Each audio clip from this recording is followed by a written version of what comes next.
Ganas jare, Mbak. Ganas.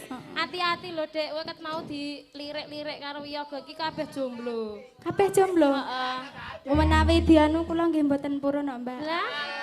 Kowe ya ora ngerti kok nek ditelateni barang. Aja provokator to kowe iki, Nok. Aku senengane kok.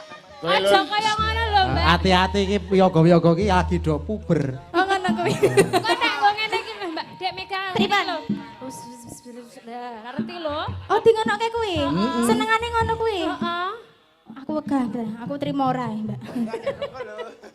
Risa ile ngomong nek ditlateni anggap tukang cukur kok kepiye. Lah pripun Mbah sing bener niku Ya pripun? nek ditenani. Oh nek ditenani, Dik, maksude. Ya ngoten niku. Aku trimo Mbah Waloyo arep kok elek. Kandhane kok ngeyel aku kuwi arep eleke ngrejekeni.